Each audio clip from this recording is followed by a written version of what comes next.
चाहत तू ही फसाद हो।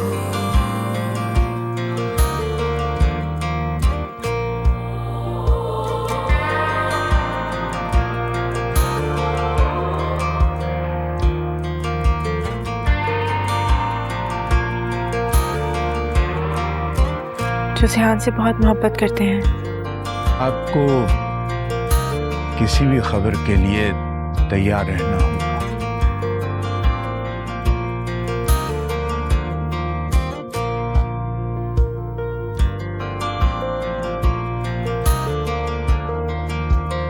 मुझे कभी छोड़ के मत जाना प्लीज। मैं तुम्हें कभी छोड़ के नहीं जाऊंगी। मैं सारी उम्र तुम्हारे साथ रहना चाहता हूँ, जी भर के। क्या पता हमारी आखिरी डेट। ये बात मुझे अंदर ही अंदर खाए जा रही है ना कि मरने वाला हूँ। अभी तो शादी हुई है मेरी। बस मैं अब तुम हमेशा ये सिस्टम। मुझे लगता है कि ये फैसला ही ठीक है।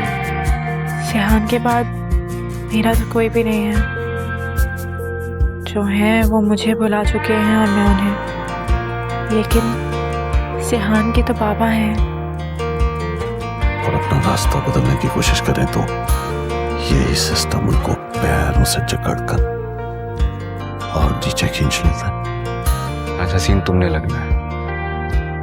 आज मैं तुम्हें देखना चाहता हूँ। तुम्हारी सोचे ना बाबा, कहाँ आप लोगों की जिंदगी और मौत का फैसला कर रहे हैं और कहाँ आपका अपना बेटा। बाबा सियाहान ठीक है।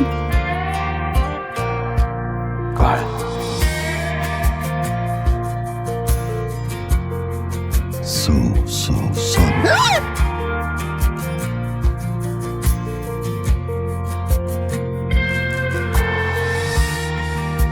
सॉरी। जो हमारा प्रोग्नोसिस था तुम्हारी बीमारी के बारे में, दलदल की तरह है। मेरे जैसे लोग जब एक बार इसमें दाखिल हो जाए, उसके बरक्स तुम्हारा दिल जो है वो बहुत तेजी से काम करना छोड़ रहा है। एल्फ जब आईसीयू के शीशे के इस पार सियाहान को जिंदगी और मौत के दरमियान झूलते हुए देखती है तो उसकी पूरी दुनिया जैसे एक लम्हे में बखर जाती है। सफेद बिस्तर पर बेहिस व हरकत पड़ा सियाहान, जिस्म से जड़ी मशीनों की मुसलसल बीप बीप और हर गुजरता लम्हा एल्फ के दिल पर क़यामत बनकर टूट रहा था। इसकी आंखों से आंसू मुसलसल बह रहे थे और दिल बेनाम खौफ से कांप रहा था। वो राहदारी में खड़ी लरसते होंठों के साथ खुद से एक खामोश मगर अटल वदा करती है। सियाहान, मैं तुम्हें मरने नहीं दूंगी। चाहे मुझे अपनी जिंदगी ही क्यों ना कुर्बान करना पड़े, तुम्हारी सांसें कभी नहीं रुकने दूंगी। मेरी जान, मेरा दिल, सब तुम्हारा है। इसी लम्हे आईसीयू का दरवाजा खिलता है और डॉक्टर बाहर आते हैं। उनके चेहरे पर फैली मायूसी देखकर गाजी यूसुफ और एल्फ के दिल डूब जाते हैं। डॉक्टर भारी आवाज में कहते हैं, हमने पूरी कोशिश की मगर अब सियाहान की हालत बहुत नाजुक हो चुकी है। उनका दिल तेजी से काम छोड़ रहा है। अगर फौरी तौर पर हार्ट ट्रांसप्लांट ना हुआ तो शायद वो चंद घंटों से ज्यादा जिंदा ना रह सके। ये सुनते ही गाजी यूसुफ के कदम लड़खड़ा जाते हैं। अपने इकलौते बेटे को खोने का खौफ उसके अंदर एक अंधी खतरनाक सोच को जन्म देता है। इसकी मोहब्बत एक खौफनाक जुनून में बदलने लगती है। वो दिल ही दिल में किस्म खाता है, मैं सियाहान को बचाऊंगा, चाहे इसके लिए मुझे दुनिया की हर हद पार करनी पड़े। इसकी नजरें रोती हुई एल्फ पर जा ठहरती है और वहीं एक शैतानी मंसूबा जन्म लेता है। वो अपने मुलाजिम जकरा से कहता है, एल्फ की हालत ठीक नहीं, इसे घर छोड़ आओ, इसे आराम की जरूरत है। मगर बेखबर एल्फ को अंदाजा भी नहीं था कि जिस घर को वो अपना समझती थी वही इसके लिए मौत का दरवाजा बनने वाला है।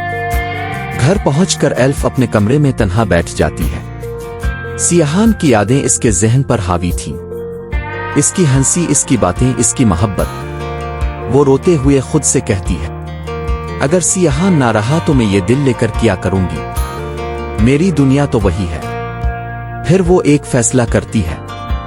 कांपते हाथों से वो सियाहान के नाम एक आखिरी खत लिखना शुरू करती है। सियाहान, अगर मेरी जान तुम्हें जिंदगी दे सकती है तो मुझे कोई अफसोस नहीं। जब तक ये दिल तुम्हारे सीने में धड़केगा मैं तुम्हारे अंदर जिंदा रहूंगी। अचानक दरवाजा जोर से खिलता है। गाजी यूसुफ अंदर दाखिल होते हैं। एल्फ खुशी से उनकी तरफ बढ़ती है और आंसुओं में भीगे लहजे में कहती है, बाबा मैं तैयार हूं, मेरा दिल सियाहान को दे दीजिए, बस इसे बचा लीजिए।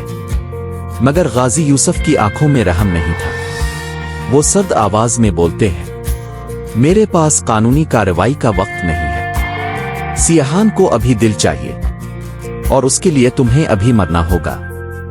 एल्फ खौफ से पीछे हटती है, मगर इससे पहले कि वो कुछ समझ पाती गाजी यूसुफ इसका गला दबा देते हैं। कमरे में सिर्फ एल्फ की टूटती सांसों और तड़पती सिसकियों की आवाज गूंजती रहती है और चंद लम्हों बाद वो बेजान होकर फर्श पर गिर जाती है। गाजी यूसुफ सर्द नजरों से इसकी लाश को देखते हैं और धीरे से कहते हैं, मुझे मुआफ कर देना, मैंने ये सब अपने बेटे के लिए किया है। फिर वो जकरा को हुक्म देते हैं कि लाश फौरन अस्पताल पहुंचाई जाए।